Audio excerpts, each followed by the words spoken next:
Support comes from the Missouri Forest Products Association, providing more than 41,000 jobs in the production of wood pallets, railroad ties, white oak barrels, hardwood floors, and more. Details at choosewood.com.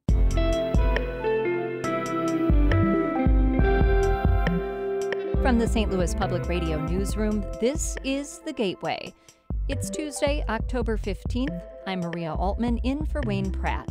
Ahead, as a kid, Arriel Biggs was never taught how to manage money, but when she learned that her son wanted to start his own business, she decided to break the cycle. I said, you know what, I don't want him to make the same mistakes that I made, and I knew that they were not teaching it in school, so I took it onto myself and said, you know what, I have to teach him this because I want to set him up for success. St. Louis Public Radio's Marissa Ann Lewis-Thompson talks with Arriel Biggs about Young Biz Kidz, the organization she founded to teach kids financial literacy and entrepreneurism. That in just a few minutes, but first, the news. The presiding officer of the St. Louis County Council will not introduce legislation tonight to provide more money for the embattled Loop Trolley. St. Louis Public Radio's Jason Rosenbaum has more on what this means for the project. The Loop Trolley Company asked St. Louis County for $700,000. The first $200,000 would keep the trolley running the rest of the year, while the other $500,000 would help it operate next year. But Councilman Ernie Trachis of South St. Louis County says he plans to acknowledge the request at the county council meeting, but not introduce legislation. That move would make it very difficult to get the funding request past the finish line. Before we get to a want like this trolley, let's take care of the needs we have first. It would take 4 out of 7 members of the council to allocate money for the trolley. The county already contributed $3 million for the project in 2015. I'm Jason Rosenbaum, St. Louis Public Radio. An alderwoman from South St. Louis will run for a Missouri State Senate seat. Democrat Megan Green announced yesterday that she's interested in the 5th District Senate seat, which covers the eastern half of the city. She would replace Jamila Nasheed, who is term limited. Nasheed has already endorsed Michelle Sherrod, a longtime staffer for former U.S. Senator Claire McCaskill. State Representative Steve Roberts is also running. Whoever wins the Democratic primary in August is almost certain to win the seat in November 2020. More than 12% of Missouri children aged 10 to 17 are obese, according to the Robert Wood Johnson Foundation. But the rate stayed relatively steady since 2016, mirroring a national trend in stabilizing childhood obesity rates. Obesity rates disproportionately affect poorer people and people of color, experts say. Jane Ann McWilliams-Sykes is a school nurse at Dewey International. She says she often sees students' parents struggle to make ends meet. That means healthy food is not an option. You know, if your mom is working several jobs to keep things going and your dad is working several jobs, then it is often easy to get fast food, which is not particularly healthy food for dinner. Obesity rates rise as people get older. Missouri has one of the highest adult rates in the country, with 35% of state residents qualifying as obese. And not a great night for the Cardinals, who lost to the Washington Nationals 8-1 in Game 3 of the National League Championship Series. Washington now leads the series 3-0. Tonight they play Game 4 in Washington.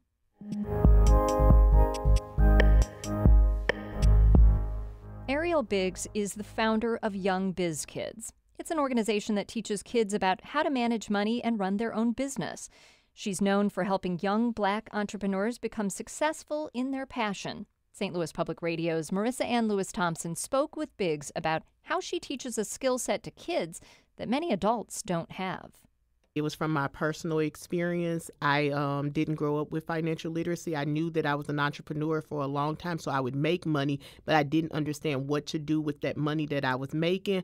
So, I blew a lot of money early. But when I saw my son wanting to start a business and having this entrepreneurial bug, I said, you know what, I don't want him to make the same mistakes that I made. And I knew that they were not teaching it in school, so I took it onto myself and said, you know what, I have to teach him this because I want to set him up for success.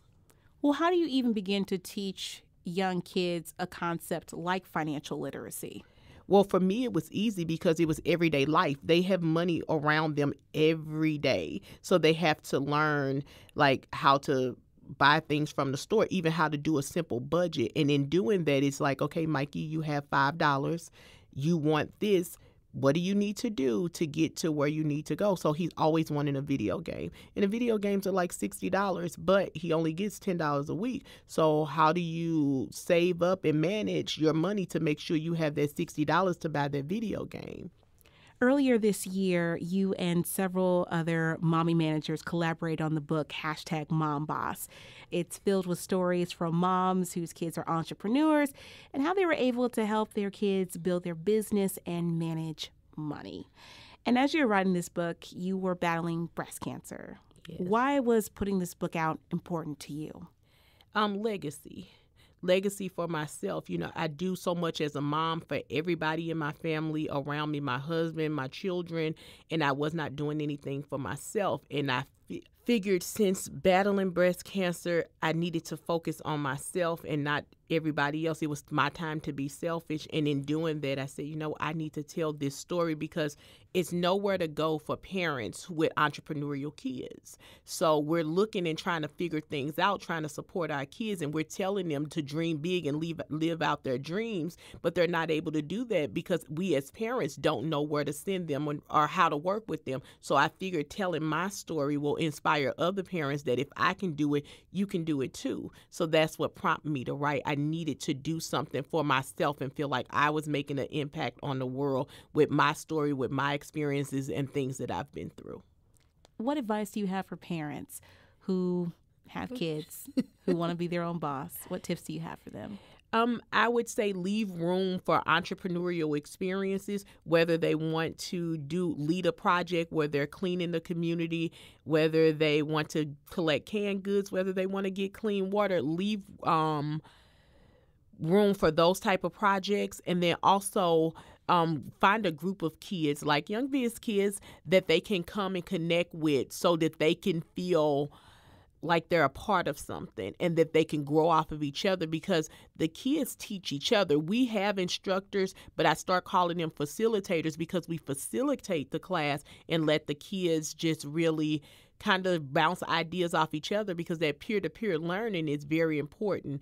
And then the last tip that I would say is have the kids complete a business plan. Don't invest a lot of money into the business. I tell all the Young Biz Kidz parents to only invest $25 into the kids' business and let those kids budget that money and figure out how to make this work. And then if you can do it with 25, you can do it with 100, you can do it with 500, you can do it with 5,000, but you have to at least show me that this is what you want to do and you're interested in it, and you'll take the time out to really take the steps necessary to make this business work for you. That was Arriel Biggs, founder of Young Biz Kidz, speaking with St. Louis Public Radio's Marissa Ann Lewis-Thompson. That conversation was edited by me. The executive editor of St. Louis Public Radio is Shula Newman, music by Ryan McNeely of Adult Fur. If you like The Gateway, tell a friend. We get up early to do this. I'm Maria Altman, and from the St. Louis Public Radio newsroom, this has been The Gateway.